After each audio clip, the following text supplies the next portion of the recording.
Hey, this is voice actor Cassandra Lee Morris. Welcome to Now You See Me. I've voiced hundreds of characters for anime, video games, and animation, and I realized people know a lot about the characters I play, but very little about the real me. So, I started this podcast to pull back the curtain on my life, share more about myself, and what I've gone through. Along the way, I'll be interviewing guests, some well-known and others behind the scenes, to dig into their lives and find out what they've overcome to achieve their artistic goals. I hope this podcast will enlighten and inspire you to live your best creative life. Together, we'll all learn that there's more to someone than the stories they tell. Hey, Cassandra Lee Morris here. This is a bonus clip from my podcast, Now You See Me, where I interviewed Tara Sands, the voice actor best known as the voice behind everyone's favorite Pokemon, Bulbasaur. If you like this clip, be sure to check out our full interview wherever you listen to podcasts or on my YouTube channel. And before we get into it, a small ask on my part. If you enjoyed this clip, if you liked the interview with Tara, please consider making a donation via the link down below. I would love to continue to produce more podcast episodes and bonus content like this, and your donation will help me do that. It will help go towards things like studio rental, editing, distribution, marketing, all the fun stuff that goes into making a podcast, and really any little bit helps. Thank you so much for being here. I hope you enjoy this bonus content. So, all right, I put out a call. Some people wanted to know some things about Pokemon. Of course. Let's see if you're willing to answer any of these questions. If I'm willing? Okay. Well, I don't know. Okay, one of every Pokemon versus 1 billion lions. Which side wins? Oh, Pokemon. Well, because they got, like, the air advantage. You know what I mean? Like, they can go above, they got fire, they got, yeah. Okay. Oh. That makes sense. Pokemon. It was a softball question. Come on. I like that question. I do like the who would win questions, though.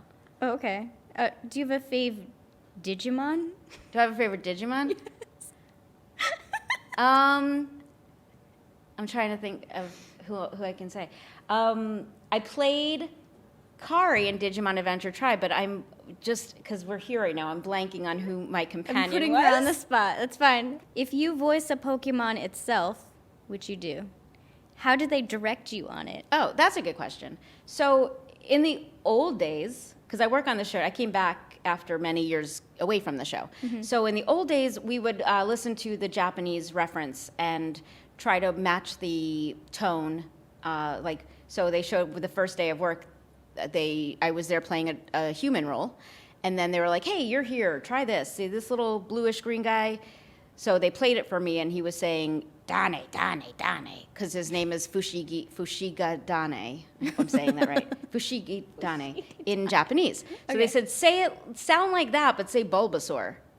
So it was kind of cool, because we had that as a reference. So if it was like Clefairy, I can't remember, but it sounded similar to that in Japanese. Now we go more towards animalistic sounds with the Pokemon.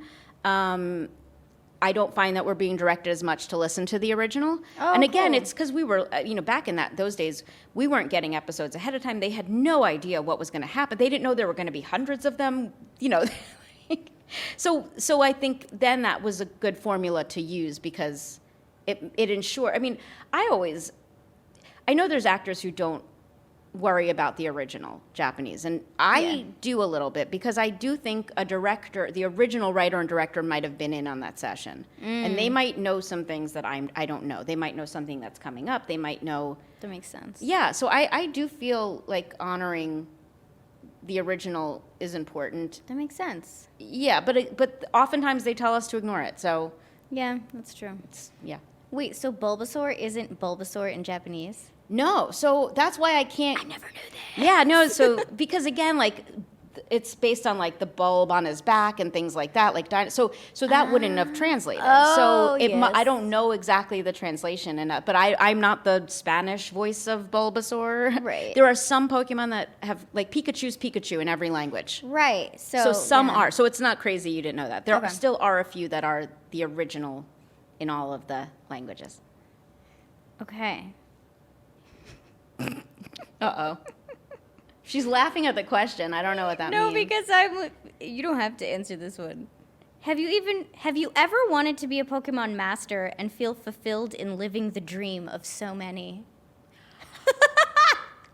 Of course. Funny question. Well, today, no, it's funny because today the big breaking news is that Ash finally won. Like that was the big breaking news, is that he's finally, won the big thing.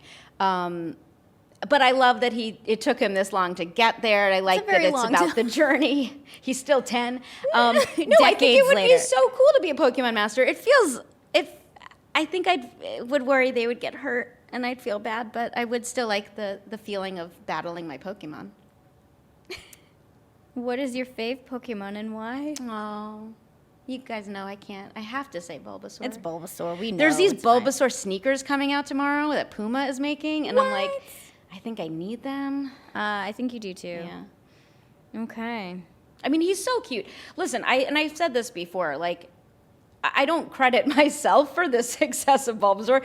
This artwork that they've made, especially with the early Pokemon, is so likable and endearing to children and adults alike, and it just they just did something really right. Yeah. So Bulbasaur, especially because it's one of the early ones. It just really is. You can't not love Bulbasaur. Yeah, it's so cute. Thank you for your questions. Yes, thank you guys. Thank you so much for listening to Now You See Me. If you found value in this episode, please consider donating to the podcast to show your support. This podcast is fully self-funded, from the studio rental to recording to the editing to the graphic design to the distribution platform. All of that costs money, and every little bit helps. So, there is a link down below in the show notes where you can send a donation in any amount at all. And like I said, anything really helps. Also, please follow, like, subscribe, and leave a 5-star review with your feedback. It really, really helps out me and the pod, especially as we are just getting started. Thank you so much for being here and for your support. Video and audio editing by Crisp. Music by Steve Shebby. For collaborations or ad requests, email booking.cassandraleemorris@gmail.com. Thanks for listening.